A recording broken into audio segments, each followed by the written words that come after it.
So today we're going to work on part 2, finishing the choke, and just have a few updates and answer a few questions that I got throughout the year, okay, for the common problems of the person defending.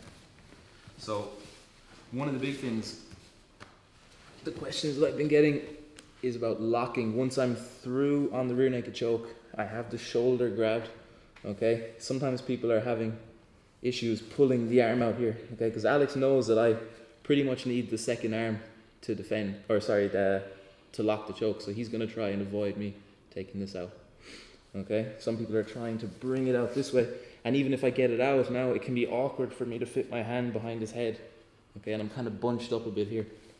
So the tip I've been giving is to try and prop up on your elbow and draw your elbow back like you're pulling a bowstring, okay? Now I have loads of space to reach in behind and lock the choke, okay?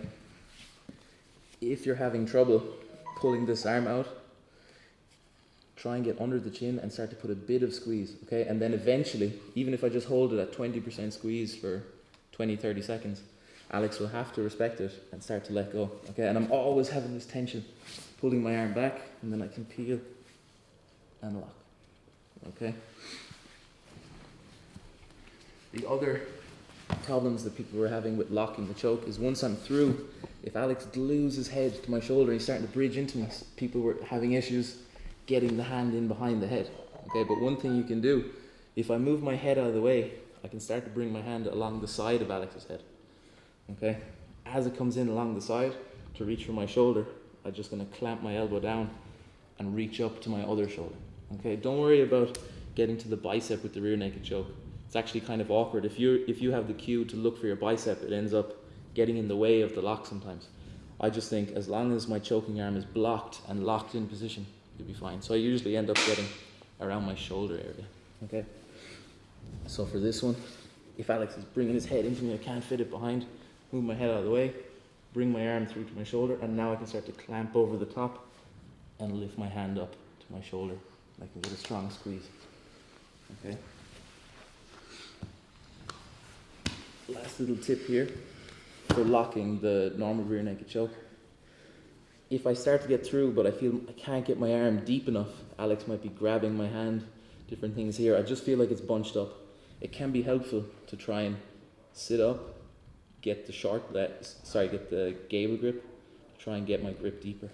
So I come up to my elbow, take this arm out, lock the Gable grip, and now I'm going to start to go as if I'm going belly down to bring my arm deeper, and you see how the Gable grip turns into the normal rear naked choke, and I can apply the finish, okay? And again, always when you're applying the finish, see how I take away all the slack, it's tight as I'm setting it up, and now to finish, I don't separate my elbows.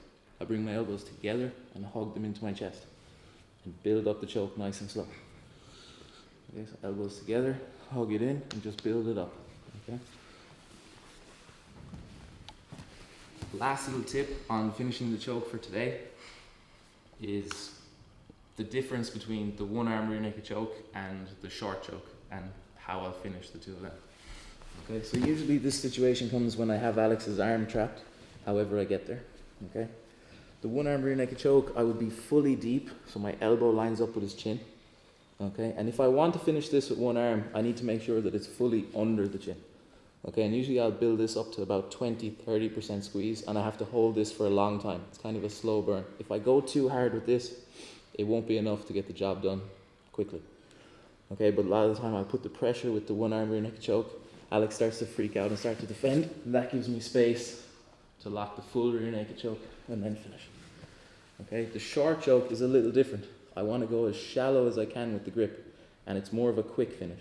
Okay, so usually with the short choke, I dig under, and as soon as my fingers can grab his shoulder blade, I'll grab. Okay, and now look, I'm going to tuck my elbow back, so it's kind of a guillotine style pressure on the middle of his neck. Start to tuck my elbow back, lean my head in, and build up the squeeze there.